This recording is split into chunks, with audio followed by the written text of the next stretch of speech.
And good evening, everyone, to another OSR Tabletop with myself, DM Bloodworth or GM Bloodworth.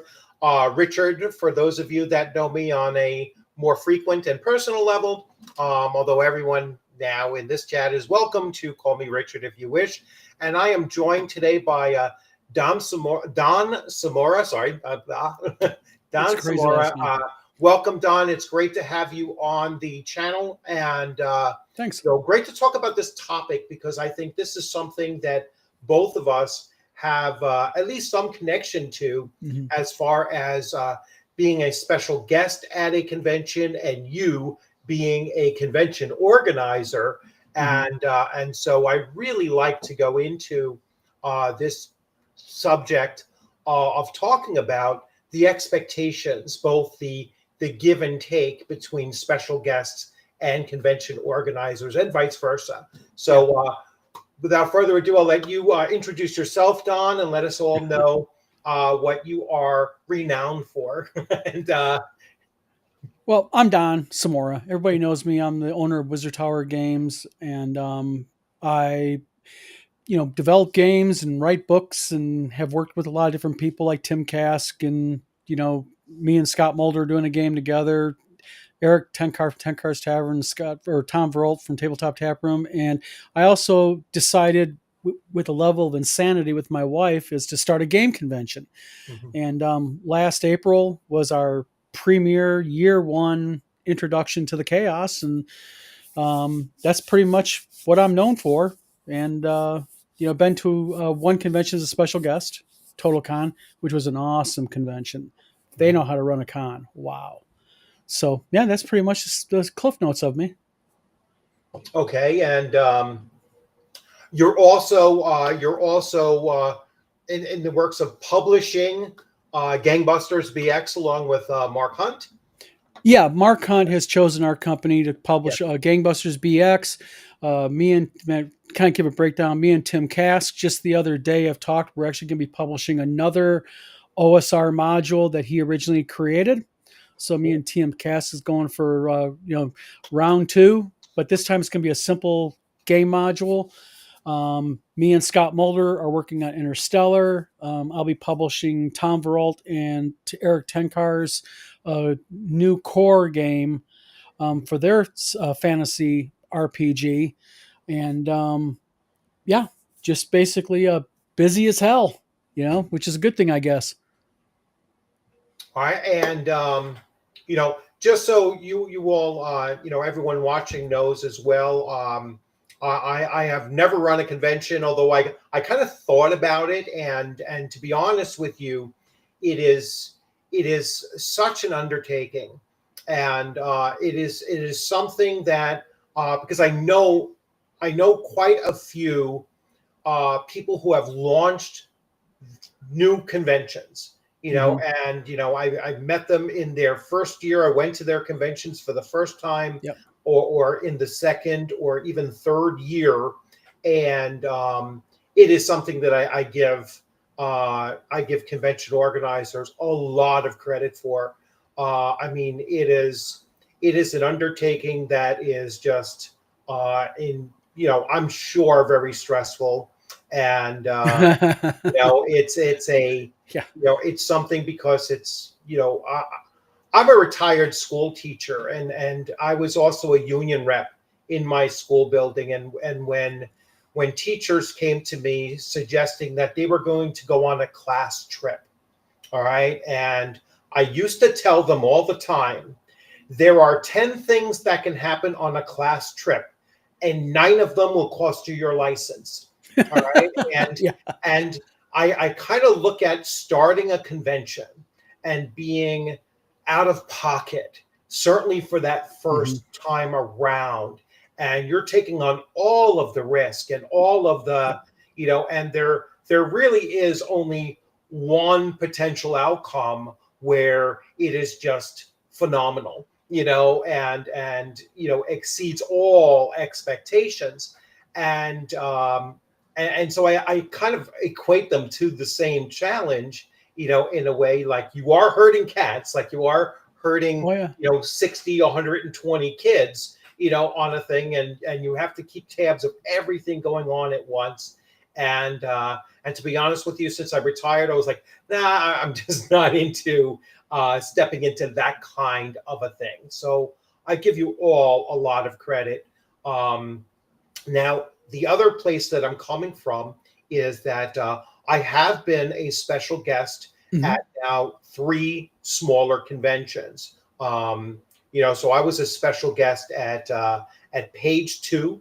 Yep. So the second year of Page was this past January. Which, in all fairness, is not really a small convention. I mean, Well, yeah, it they hit the ground wasn't. running. It was not. It has exponentially grown Yeah. from the first year to the second year for sure. But I was a special guest at Page Two. I was a special guest at AutoCon this year. It was AutoCon, the fourth year of AutoCon, which is a very local, small convention for Yeah. me here in my hometown. So I was like, awesome, And I was a special guest at the Central New York RPG Con in its inaugural year. Yeah. So, and all of these individuals, I have met, like the I'm going to keep on calling them runners, but they're convention organizers. I have known for quite some time Hmm. prior to being a special guest and going to their conventions and whatnot. I've also gone to several other local conventions, such as ShireCon, from Yeah. very beginning of when that started, or maybe the second year of it, and also Rising Phoenix, Hmm. which is in Massachusetts. And so, and that's the one that I have a conflict with WizardCon. I'm sorry. Yeah. So In all fairness, I mean, I invited you last year to WizardCon, but people keep grabbing you up on me. yeah, So so it's, well, we're going to alternate, right? So and that's something that I had said to some other convention yeah.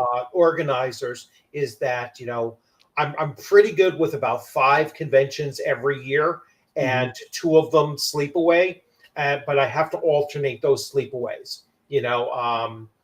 So that's kind of where I'm at. And Hmm. but anyway, so we are going to talk about the expectations in both directions for Yeah. special guests. And so I'll let you launch off with this. And so let me ask you, what are your expectations as a convention organizer for special guests? Sure.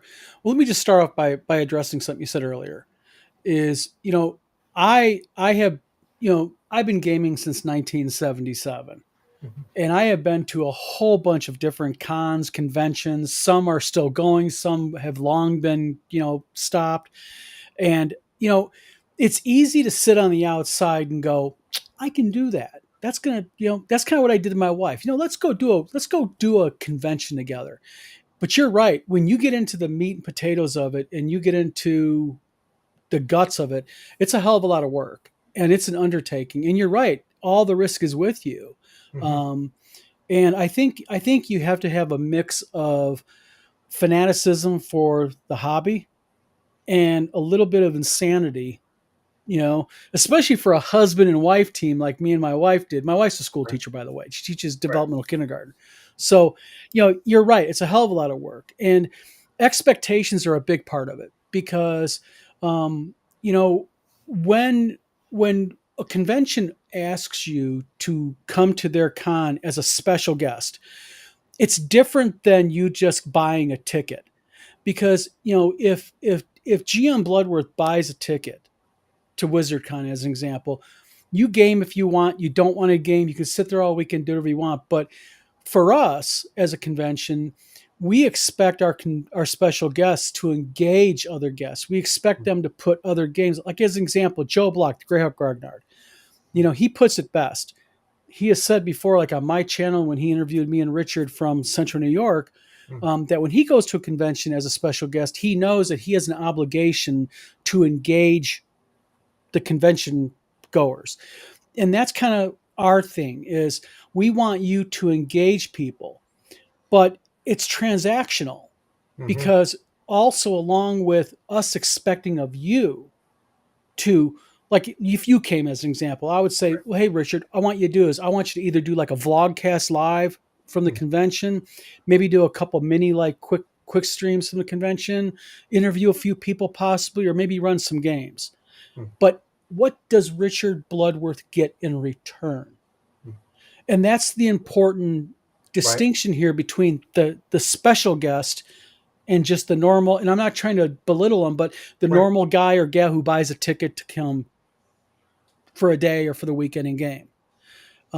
It is transactional. So, what do you expect? And so, with us, I now I'll admit, I stood back and I said, okay, who's going to do a convention? What do I want to aspire to? I don't want to be a Gary Con. I don't want to be a Total Con. I don't want 1,000 guests. Right. I want to be, believe it or not, like Bad Mike. I want to be like, North Texas, because that's a capped at about 500. I think he's doing a little bit more than 500 this year. Right.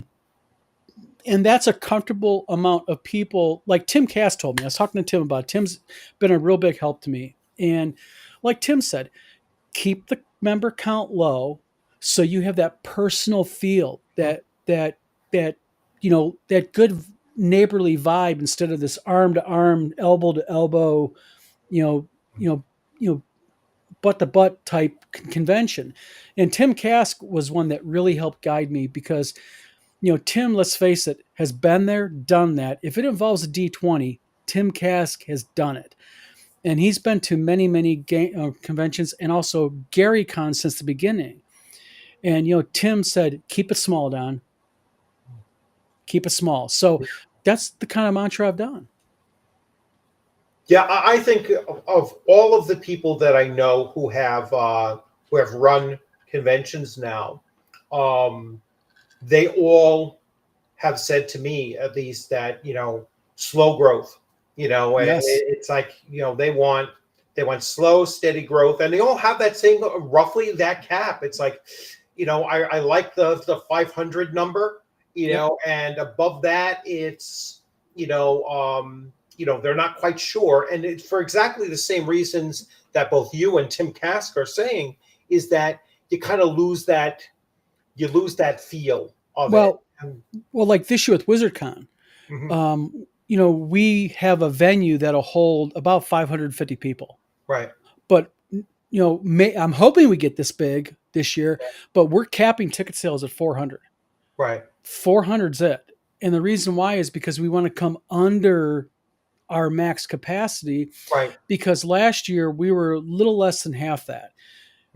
And it's an undertaking, but I also want though people to understand that when they come to our convention, I want them to be able to walk up to Tim Kask, or I want them to walk up to Tom Wham's going to be there this year and say, oh, can I get this signed by you or picture with you? I want that ability to be able, like last year, Heidi Gygax, Mark Hunt playing gangbusters. People got to interact with the special guests, and that's real important. And I think a lot of the bigger conventions have lost that because the special guests are kind of like off and aloof in some of these conventions. And I'm not pointing any one convention out, but sadly, it's true.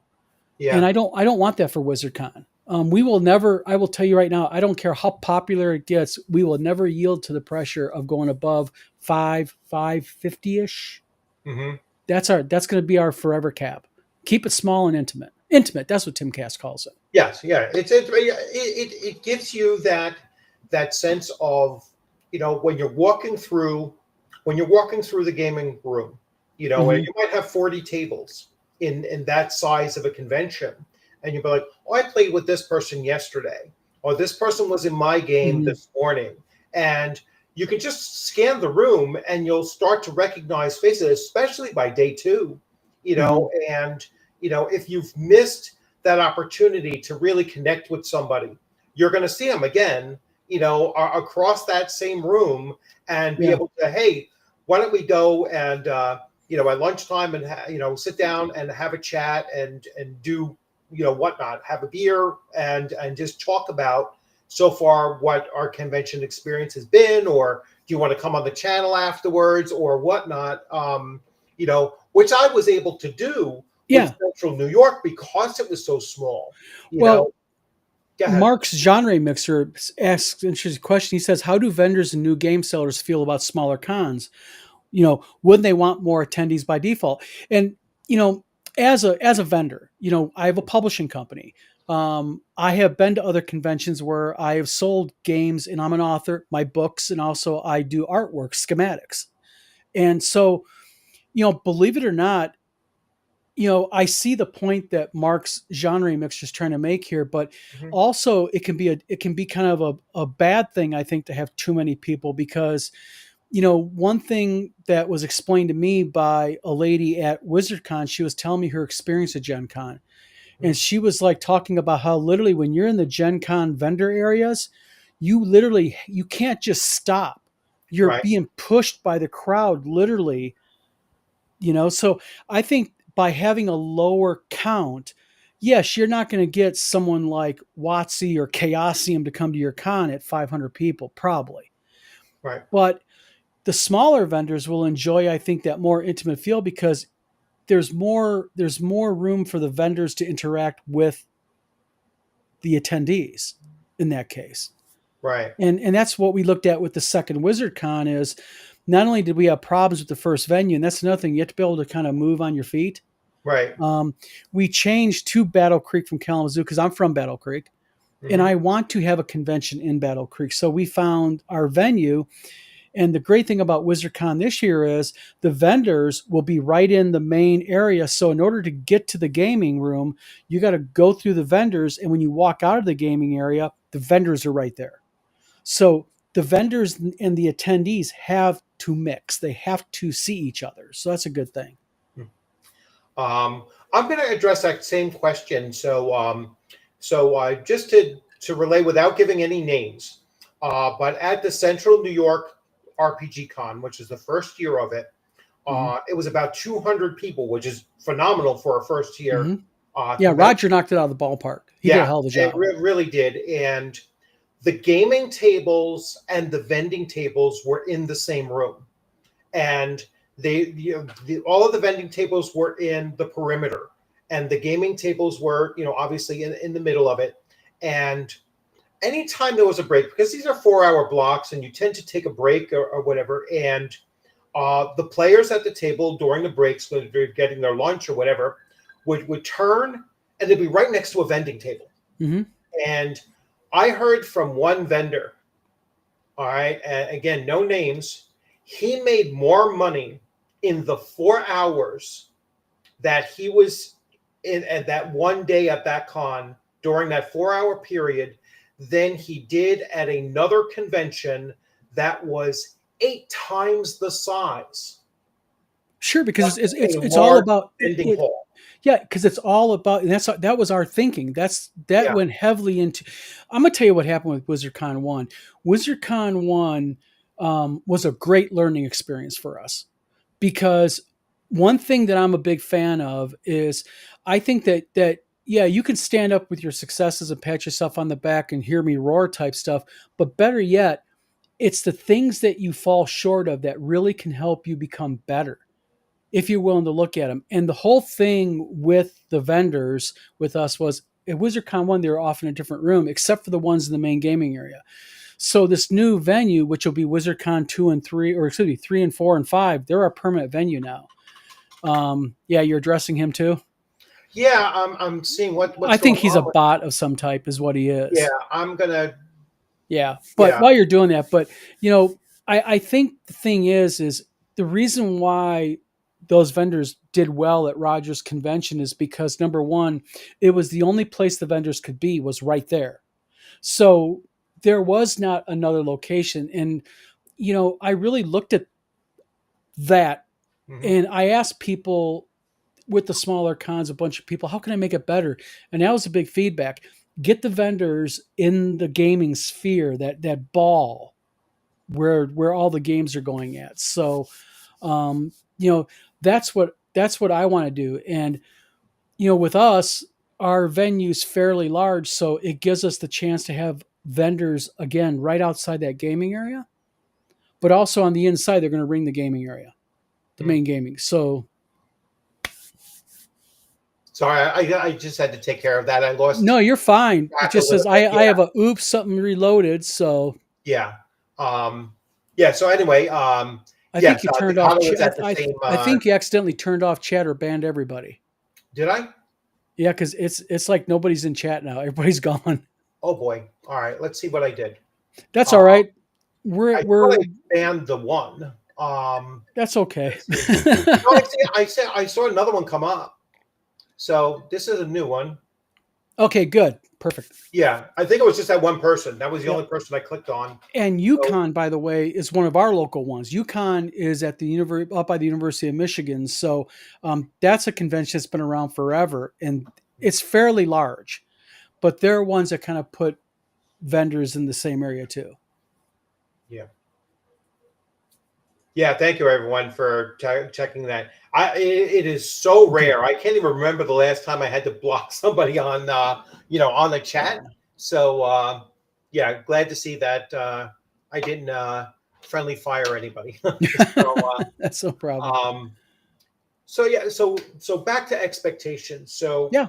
So I had this conversation several times actually. I did a live stream a little while ago when I think Eric Tenkar first brought up, the issue of special guests and some expectations, Yeah. and um, in recent weeks, I guess, so we Yeah. That was a couple weeks ago. He did that. He weeks, did a good um, video. some of that has also come up again with expectations of not so much convention organizer to special guest or special guest to convention Hmm. organizer, but special guest to special guest. Yes. And so that's something that I'd like to broach because Sure. this is a fairly big community, if you want to call it that. Like anyone associated with It's a online and community. TTRPGs and Yeah. going to conventions and everything, there are a lot of personalities, all right, Hmm. on the internet. And Yep. as we just saw in my chat window here, and not everyone is the same kind of person online as they Sure. are in person, number one. Hmm. But you never know, and so things do happen at conventions that are really pretty disturbing. Sometimes even criminal occurrences have taken place, like at Gen Con and such. Yep. So and now with such a large convention like that, yes, that's going to happen. Hmm. But even at smaller conventions, we can have this. So, as a convention organizer, um, have you had to, before recent events, have you had to think about that kind of a potential interaction? Yes. Right off the bat, we tried to kind of think about, the what ifs. And, what if we get an intoxicated guest? Mhm. We had a very extensive policy, a firearm policy. Michigan's an open carry state, but the problem was the hotel barred firearms. So we Mhm. had to look at that, just a whole bunch of little stuff. But, um, you know, my attitude on it is that, the majority of us there are adults. And you know, if I have a special guest as an example, and they don't like another special guest, okay, I just ask them, listen, I understand you guys don't like each other. I'm not expecting you guys to hug, but you know what? Be civil because we're all adults. I understand different personalities. There's people out there I don't like, and there's people that don't like me. Guess what? That's a normal thing in this world. Right. And then you interject politics into it, which have been a hot and heavy thing the last few years. Then you interject social politics, and it becomes a sticky mire for convention organizers because, here we are. We want to put on a game convention where everybody's having fun. Right. But we also have to navigate also, you know, you have a right to wear a shirt that says I like X. Mhm. And this person has a right to wear a shirt that says I like X. And if you both are wearing opposite shirts, then guess what? I save it for the parking lot, save it for a bar. It's not a convention type thing for you Right. two to engage in it. Hmm. And that's kind of been our thing with the convention, because I know, you know, sooner or later, you know, there's another thing. You know, you got a place that serves alcohol, and there's some people out there that are great human beings until you interject a couple bottles of Yeah. Coors in them, Yeah. and then the animal comes out. So, Mhm. you know, Scott Mulder was helping me at, is going to be helping with WizardCon too. There he is. And me and him talked at the convention about, while we were there, you know, let's keep an eye out, because you always have to be cognizant. Got to make sure everybody is respecting everybody. I had an issue, and I'm not going to mention any names, but we had an issue of a service dog there. The Mhm. service dog was growling at people. The hotel came up to me and said, Don, he's got to put a leash on the service dog. Right. I had to be the bearer of bad news. Now he did, and it was just a grumbling. But those are the things that you got to relate to when you're dealing with the convention. The little small things, Yeah. and you just hope there ain't big things. But you got to be prepared for the big things. Yeah. Drug abuse things. Yeah, exactly. Yeah. Um, you know, to that, about wearing certain attire and everything. Hmm. That actually came up before I attended Page Two, Hmm. and it came across my channel and everything, and it gets to, you know don't display your real world politics. That's preferable. If you're going to Absolutely. a convention, remember, you're going to a convention. Uh, being being welcoming at your table to everyone who is coming to you, because you don't know who's coming to your table.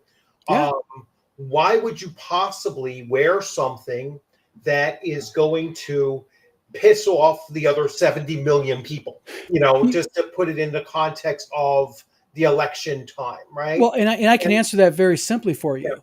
And the reason why people do that is because I think that many times people are not doing that on purpose. They do it because, and I hate to be this flippant about it, but you know, they just like, it's like you're wearing a Castles and Crusades shirt. Hmm. Why? Because you like Castle and Crusades. Right. You know, um, what is the politics of the creator of Castle and Crusades? Who cares? Right. But should a convention be allowed to go, Richard? You know, I see you got that, you know, Castle and Crusade shirt. They voted this way. You can't wear that shirt. You know, no. You Yeah. know, you can have a dress policy. Like we had Right. one that says you cannot have anything that has profanity on it, or anything that's designed to incite, you know, racial or political hatred. We did that on purpose Right. because you can use ambiguous language to give you Hmm. that flex, you know, Yes. flexibility. But as a convention, you have to be really careful, because you got to be mindful though of people's, you know, right to be able to exist, and you got to be cognizant of people's right to express themselves. So it's a delicate dance. And as a Hmm. convention organizer, one thing I do not want to do, I do not want to, and it shouldn't be my job to have my politics Hmm. dictate to you how you should be and act, as long as you're being civil Right. and not violating our basic written policies. Hmm. So and I have no problem with the convention, as an example, saying you can't wear a Trump or you can't wear a Biden shirt. Let's just pick on them both, okay? I'm fine with that. But you have it in writing, so it's equally enforceable. Right. But by having but some conventions have policies that are kind of just, well, it's not a written policy, it's a policy you should know as an attendee or as a special guest. And it's like, you're being unfair with people, because people can't guess. You know, Yeah. I suck at mind reading. Yeah. Yeah. You know, so I think it's really important as a convention to understand that you expect your guests to respect other guests. Right. And they can do that, and you can enforce your policies as written, but you also have to respect other people, and within reason it goes both ways. And like I said, Yes. it's a big swamp full of all kinds of sand pits and traps out there when you start getting into that. Mm. Keep the politics out of cons, please. I'm as left as they come. And you know what? The funny thing is, Mm. how long have I known you, Richard? A couple years now? Couple years now, yeah. We've talked often on Facebook Right. and etc. Been on your show a couple once before or twice before. Do you know the funny thing is? I don't know how you vote, and you don't know how I vote. That's right. Why? Because we don't give a shit. Right. It doesn't come up. You Yeah, know, because it's not important. same thing with my 6 to 8 players that are on my table that have been at my table now Yeah. for almost 4 years now. Yeah. All right. I couldn't tell you how they voted, whether they're, necessarily married or not, Yeah. what their sexual orientation is, what their, identifiers other than their first names. And some of them I don't even know their real first name. You know what I'm Well, saying? It's like, yeah. and because it's not important to what we're doing at game time, Well, and that's the same thing. You look at Eric Tenkar and Tom Veroldt. Right. Me, Eric, and Tom talk just about every day. Mm-hmm. I have been on Eric and Tom's show and vice versa. Hell, we do a show every Thursday night together. Right. And I've known them now for 3.5 years solid. And guess what? I couldn't tell you how they voted it'd be a 50-50 coin toss. Yeah. And the reason why is this, and Eric has said this before, and so has Tom on their shows, is that, your political beliefs are not a mandatory line on my application to be a friend. I have very simple requirements to be my friend. Don't be an asshole to me, and I won't be one to you. Respect me, and I'll respect you. And let's have fun in game, because guess what? This is what this is all about. Right. Your channel is all about having fun and gaming and talking about the important issues that matter. Sometimes those issues are difficult to talk about. Sometimes they're tough issues. And let's face it, with the OGL scandal and things that happened with a certain company that sued WotC, some gamers have had a tough time this last 3 years, and it's sad that it happens, but what we have to do as a community is come together, and gaming conventions is where that happens. I don't think most people would even know who now Ralph Nader is at this time. Well, that's a blast in the past. Ralph Nader? Joe, I'm sorry, but if you wear a Ralph Nader shirt at my if convention... I could wear my Ross Perot shirt. So... I bet you people wouldn't even know who Ross Perot was. I know, that's what I'm saying. It's like, that's a definite... that's a throwback to the 90s for both in that case. Yeah. So, it's just it's just an interesting thing, like I said, because, when I was going to page 2 as a special guest, there was at least one other special guest that I kind of knew that, we probably would not mesh well. So I made sure that I really didn't, engage with this person, but then the one time that we did actually come together, I basically said, hey, you know what? Everybody has a, slightly different personality on, online than they do on that. I can understand, I don't think that I'm an asshole, for the most part, but, I can be somewhat stubborn. All right. Or, somewhat abrasive to some. Sure. But I said, so if I had ever said anything that was, that you took personally offensively, I apologize for that. And he was a complete jerk about it. You know what I'm saying? It was like, some people are. Oh, all right, affirmed. And that was it. And I was like, all right, now I know never to even, try to do that kind of a thing. But you say, thank you for verifying what I've always thought. Yeah. And smile and walk away. Yeah. Just give me 1 second. Hold on a sec. All right. I just got to close the door. I'm loud. No problem.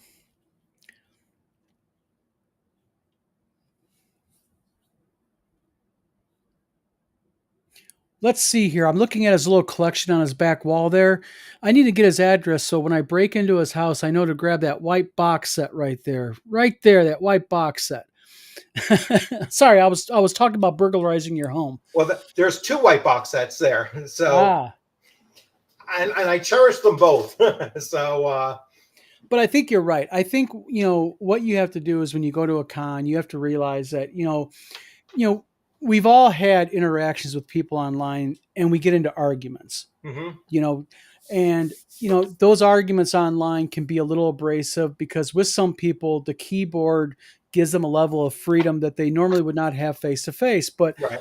the way I always take things is there's been many people online that have been damn abrasive to me, and I've been abrasive back to them equally. Mhm, But you know what? If I see them in person, and even if I remembered their face and their name, you know what? Guess what? Everybody has a bad freaking day once in a while. mhm, I've been a jerk online to people, as other people have. If you run around holding a grudge against everybody who's ever said anything abrasive to you via Facebook, especially, or Twitter, then you're not going to probably be a very happy camper. right. So you just got to kind of, especially as a publisher and as a convention organizer. I mean, you talked earlier about this, and this is something I really want to mention is you said earlier about wanting to make sure your convention is a success because either it is or it isn't. And that's the biggest worry I had. I wasn't worried about losing money. I figured I'd lose money the first convention. Everybody Right. told me I would. We broke even pretty much happily. But Mhm, what I was worried about the most is my attendees. Did they have a good time? right. I really wanted my attendees to walk away from the convention and go, that was a small convention, but I want to come back next year, Right. And that's what makes it worthwhile for me and my wife. Cause, after it was all done and said, we got in the car together. I'm not joking. We kind of just stopped and we're sitting in the car outside the hotel. And I looked at my wife. She looked at me and I said, did we just put on a game convention? And my wife laughed and said, we did. Yeah. And it's just like it hits you, So, happy guests is a big thing, but also I want to make sure my special guests are happy. And we tried to do that with WizardCon. Yeah. Yeah. And it's something that, it's something that I guess it's part of the learning curve, right? Yeah. Especially when you're running a convention for the first time and, you have special guests. And I know this has been spoken about, that there are different levels of special guest. And I think that's, I don't agree with that. I don't yeah, agree with that's that at something all. that's like, whoa, wait a second. Like, I get it. Like, if you're running a convention and there's somebody that's a true superstar, you know, um, you know, uh, then There's yeah, there, minimums there to me, might be Richard. there might be some argument towards it, like, hey, this person is going to sell tickets, right? Because people want to see this particular guest. Well, that's why you Right, normally get special guests is because that name right, recognition brings people right. to your convention. I mean, You know, yeah. so if you're going to do something like that and say, well, I'm going to have this special guest, and this special guest, I'm going to fly this person in, I'm going to give them a hotel. Obviously, their badge is included, and just their mere presence there is my only expectation for them. Then you shouldn't have so many special guests so that you can treat them all roughly the same. But there's, Or but to me, okay.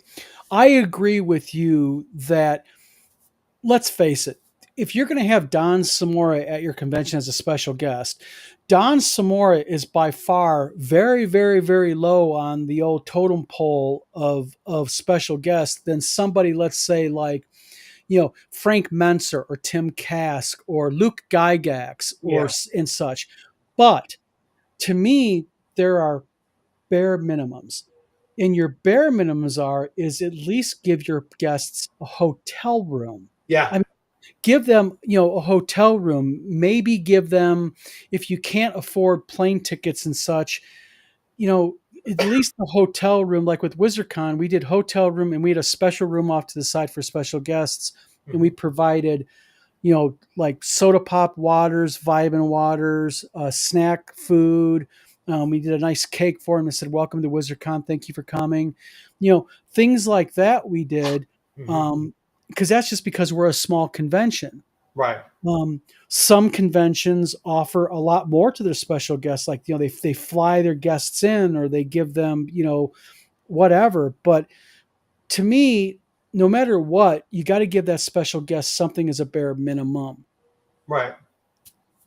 Um, So, yeah, and as someone who has been in that, under that situation, like I know you offered all of what you just said to me mhm. for last year's convention. We have to every special guest. It's a Yeah, mandatory and and, minimum. and so I was like, wow, that's really incredible. I wish I could do it. I wish I didn't have the I conflict get it. You last Hey, year, or next year, but I first come will. first served. Yeah, I will be there 2027. All right, I'll hold you to it. Hey, everybody, you that heard is them. etched. That is etched in. So yours will be my convention where I go away. So that I'm pledging right That's fine. now, barring any other No worries. circumstances over the I get next it. year and a half before that happens. But minimally, I have been, because I run a lot of games at conventions. Yeah. Those are almost always included. All right. Hmm. But that's the same kind of thing that happens with anybody who is game mastering 12 hours or more over the course of a 3-day con. All Hmm. right. Might be a little bit less if it's only a 2-day con, because that's really kind of tight to get 12 hours in just 2 days. Hmm. But that's been pretty standard. Like when I go as a game master for a convention and I'm running 3 or 4 or even more sessions, the Yeah. badge is included.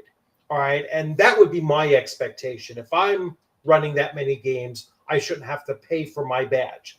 The only time that I pay for my badge beyond that is for much smaller cons. And Hmm. and number two, if I want to play in a certain game, because you don't get the same Yeah. you don't get the same thing, because tabletop events Uh, doesn't allow special guest badges to do the early register for games. yeah. So you're kind of put at the end of the line, or at the same time as the general public is. And it's like, Hmm. well, I really want to play in Frank Metzner's game, or in Hmm. Alan Hammock's game or whatever. So I'm buying my ticket anyway, Yeah. and let them sort that out later on, how to, compensate me for running my games. So that's my expectation as a special guest. Hmm. At least cover my badge, Yep. but also tell me what you want me to do for you. Hmm. As a convention, runner, I want to know, do you want me to sit at a table, Hmm. do a panel? Do you want me to do interviews like you were saying, earlier on? Do you want me to go around, since I'm a vlogger? That's my, my that's my more exposure to Yeah. the Your forte. from that is yeah, I will gladly go around and give each vendor some time to talk about what they're doing, and give me a block of time that's what I'll do, and I'll go around and do that as well.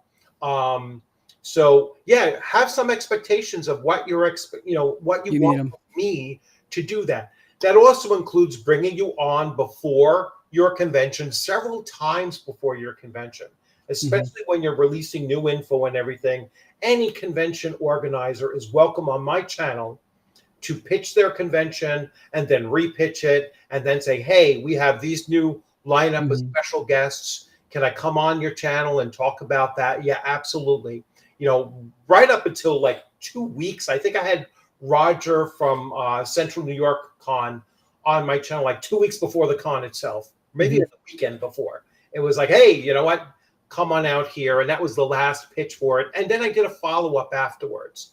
And I Hmm. think that's also a responsibility that a special guest has, is to do an after action report, basically. Hey, Yeah. this was the experience. This is, the positives that, I really enjoyed. To be honest with you, and I said this to Roger too, I had no cons, no negatives about his Hmm. first year convention. Hmm. It was smooth. It was Good. really, really good. And I had a great time at the first page and the second page. Uh, Hmm. the biggest issue that I had with the second page was I came home with the flu. All right, and that has nothing to do with the convention itself. Hmm. It just so happened to be that I came home with the flu, and that was a bigger bugaboo for my wife and my kids, that I Hmm. had to quarantine myself for 10 days after the convention. And we're like, well, what was it worth it? Was it worth it? And I'm still in my head saying, yeah, kind of was, but not for them. It wasn't. Hmm. So that was the other thing, and that might just be a big con issue, because I always heard Well, about. you got a lot of people. It's called con crud. Yeah, I've always I've always heard about it. I've just never experienced it myself. So maybe that was the Hmm. first time, that I had it. But but yeah, if that were a usual thing, then I'd be like, oh, I'm going to, like, 50 people or less, kind of Hmm. convention thing. But um, so yeah, there are expectations that I want the convention runner to have of me, or any special guest that are going in there. And then similarly, we have expectations coming back the other direction as well. Yeah. Well, Paul mentions about Yeah. post con feedback, and that's what we did. We sent emails out to everybody who came to the con with a sheet that Mm. just said, an email just said, answer these simple questions. What did you like? What did you not like? Suggestions, and you take all those and you can use that post convention feedback, and I think it's an invaluable tool. I think every convention should do it, and just use that information and soak it in, and just take it and run with it is what I think you should do. All this talk about WizCon is making me excited to go again. Yeah. And Uh, and yeah, that's awesome. That's awesome to hear from other people. I'm sure it's like, wow, people I'm want to. glad to hear people had a good time. And Yeah. he asked when ticket and rooms are available. Rooms are going to be available here in about another week and a half or so. We're going to have that link up on the WizardCon page, and we're having a new website up. And we're actually bypassing tabletop events. We're writing a new website where you can do everything on our website. Oh, that'll And be good. eventually, if things go smooth with that website, then by triggering a couple lines of code, we're going to turn it on where it can become just like tabletop events, and you can put your convention on there.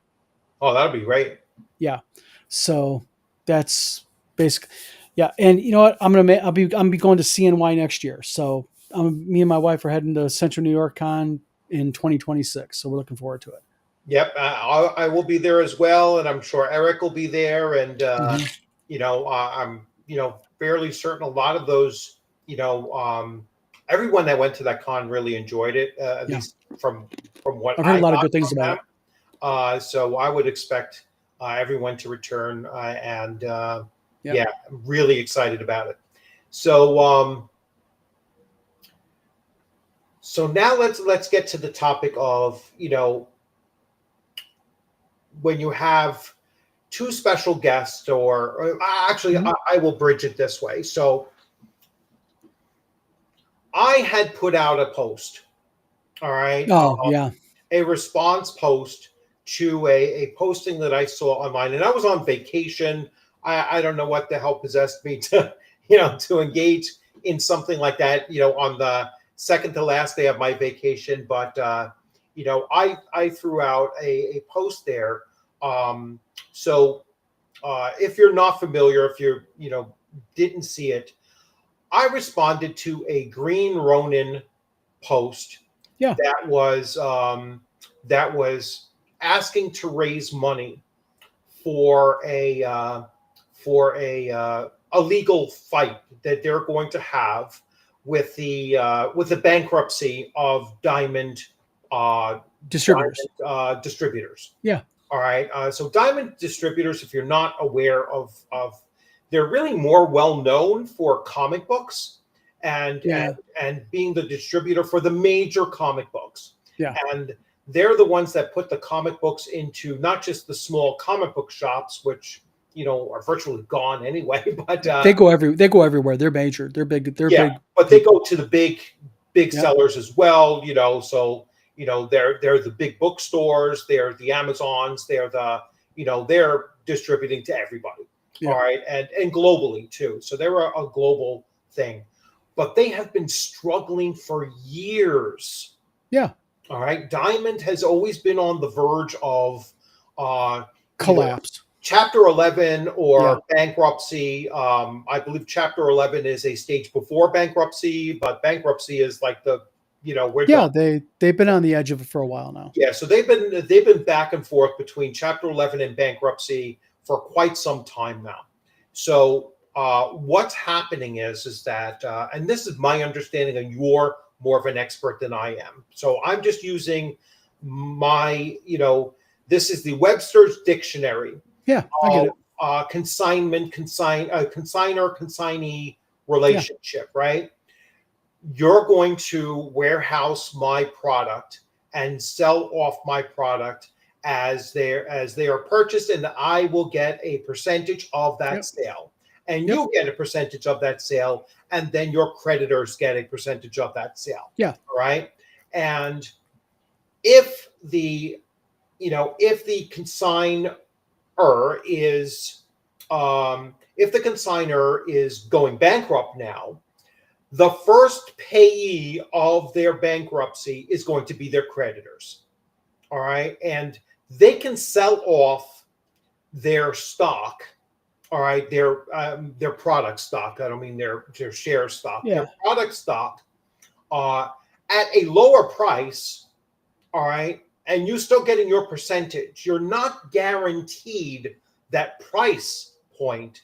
You're guaranteed the percentage. Am I correct? No, what basically with Diamond filing bankruptcy, the way it goes is if you're a creditor, okay, and like you have games with Diamond, okay, like Green Ronin does. The problem with a bankruptcy like that, we ran into that with the new TSR bankruptcy because we were a creditor with their bankruptcy, is the bankruptcy court looks at how much are you owed by this company that's going into bankruptcy versus how much are you due under the bankruptcy code. And there's an argument saying basically this is what Diamond is, or this is what Green Ronin is saying, is we're consignees.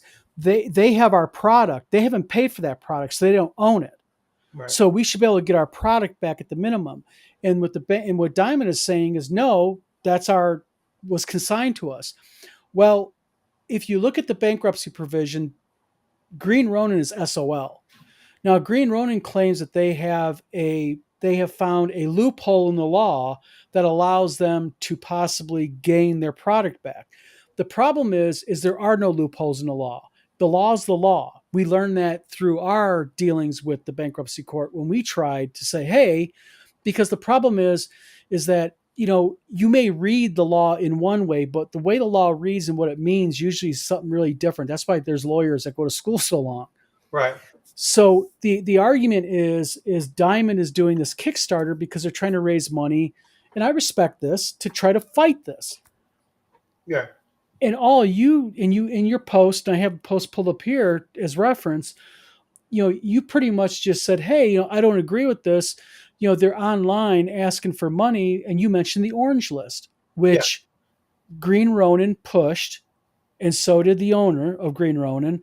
Mm-hmm. And the orange list basically was, and I'm not trying to put words in your mouth, but to keep it simple for everybody out there, is the orange list was a list of people who voted a certain way in the election a couple cycles ago. Yeah, 2016. Yep. And it was basically them saying, if all of these people and businesses do not give them your business, they don't deserve your business, let's put them out of business. And your point is they put this list out demanding you to put these businesses out. And now that they're on the verge of collapse, they're asking for money. Right. That's what I agreed to. And my post was, and I quote, excellent response, spot on. Yeah. Bloodward. And yeah, that was my point of that, was that, basically this is the same person or the same group of individuals who back in 2016 said that if you support this way, if you vote this way, we do not want you to buy our product, play our games.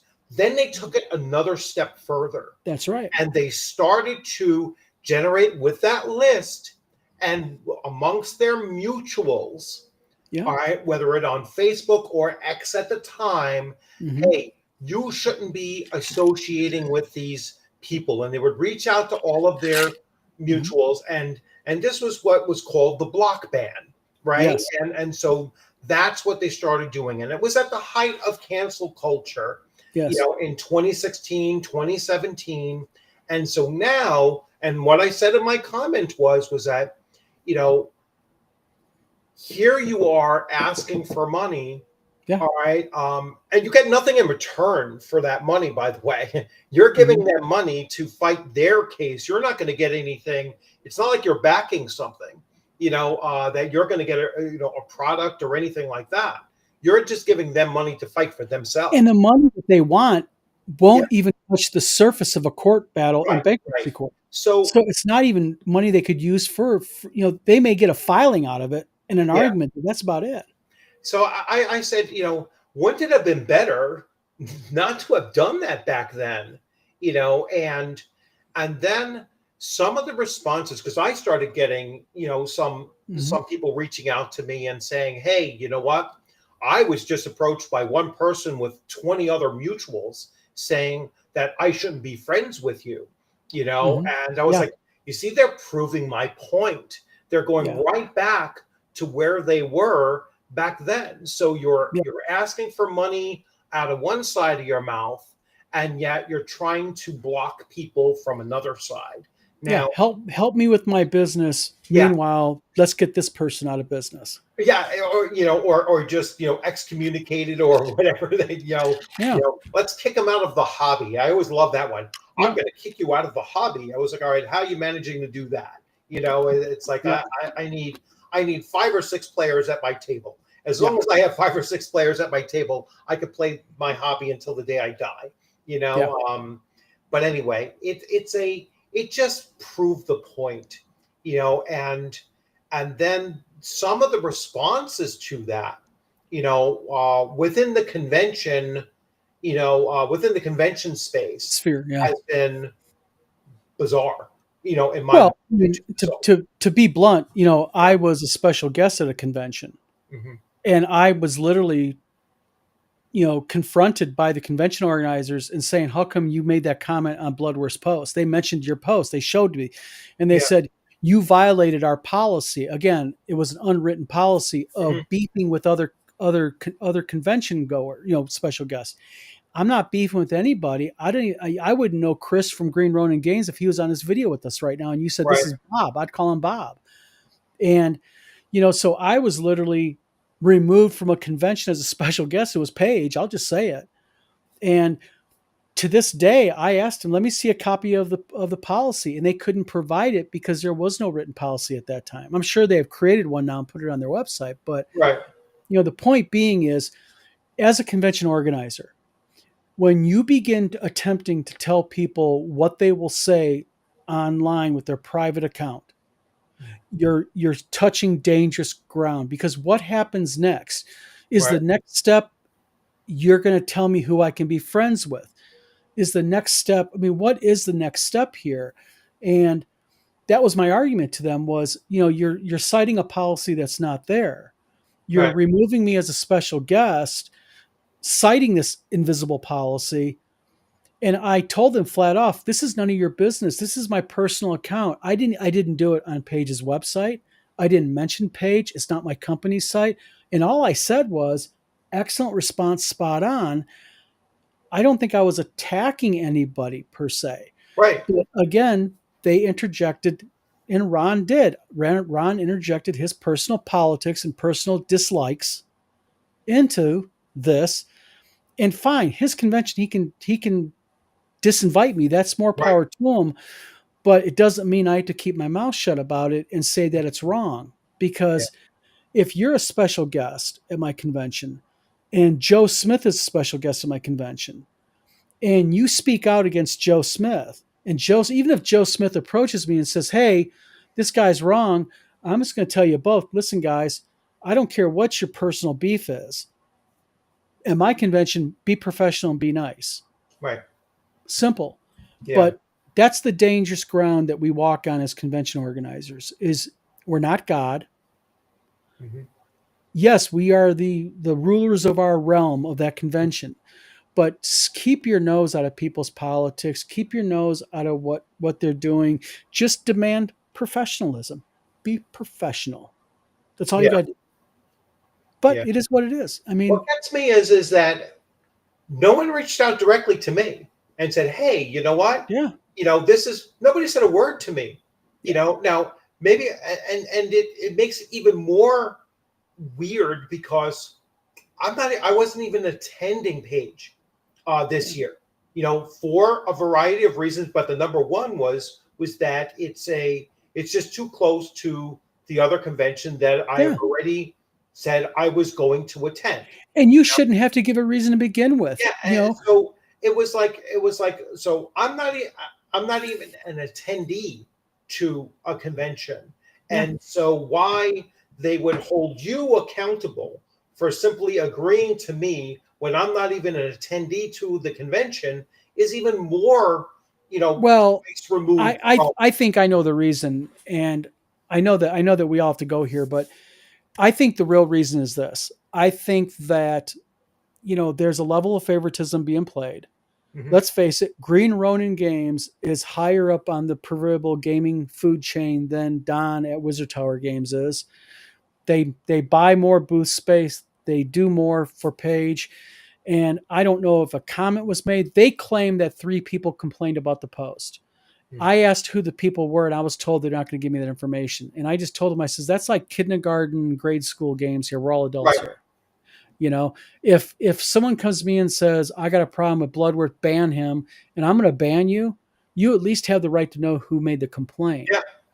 Yeah. But, they decided that I was removed from the convention. They don't want me there. I'm fine with that. I will have WizardCon. I will take my business to other conventions. I wish him luck.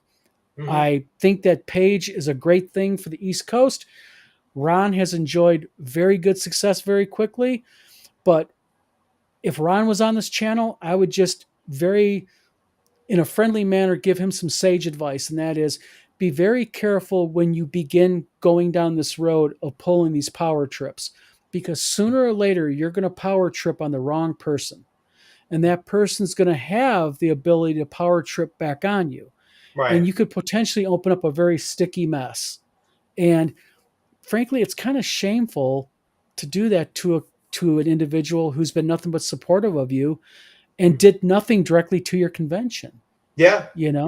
Like I said, that it's like twice removed. It's like Yeah. I'm not going, and nothing we said had anything to do with the convention at all. Yeah. To be honest with you, I don't even think it was announced that Green Ronin Games, It was or not that I seen. or They was announced it. They announced it after you made your post. yeah. So it was like it was so bizarre, very very It is bizarre. It what was it almost is. like trying to create the excuse of something after the fact, Yeah.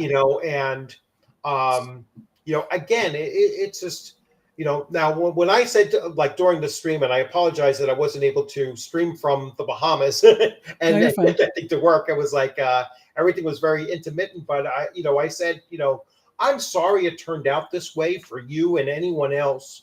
Yeah, it is Um, what it is. I'm not sorry for what I said, Don't be. but I'm sorry that the response of it, impacted anybody but myself, because I own what I say, And you know what? And I own what I say. And that's yeah, why I and it's said to them right off the beginning, it's none of your business. yeah, My private account on something that has nothing to do with your convention, far removed 10 times, you don't have a right to tell me what I can say. And their direct response was, and this is important before we go, Ron had the balls to tell me that when you make a post on Facebook, it becomes our business. yeah, that's crazy. So more power to That's them. yeah, Is what it That's is. you know, so Bob, I've not been a fan of Green and Ronin since they told me we don't want your money and we don't want you playing our games. I mean, So that goes back to prior to 2016. I didn't even know who the hell they were. yeah, I had no connection whatsoever to Chris Pramis prior to that. yeah. I had Like I no said, idea who it was, and they weren't I, the only ones that did that. I mean, it was a list that was spread around by a lot there of was people. there was Sadly, yeah there was several yeah, people very prominently put out there yeah. that hey, we don't want you buying our games, and we're going to try to, because Twitter was very much a different place back in 2016, and so Hmm. they had a lot more power during then than Yeah, they do today, and I yeah, think that's something that they're going to learn really quick, is that it's not the same atmosphere as they had 8 years ago or 9 years ago. So hmm. anyway, so yeah, so to go back to Bob here, they didn't like me since then, so that's where it stands. Spill the tea. Um, what was there? What? Spill the tea. What was your post? My post was basically back, back in 2016, they generated a list of people that they wanted to disassociate from the hobby and have Hmm. people disassociate with. And now they're asking, in some cases, the same group of people that they wanted nothing to do with, to give them money, uh, Hmm. to bail them out. Yeah, And so basically. that's where it kind of stands.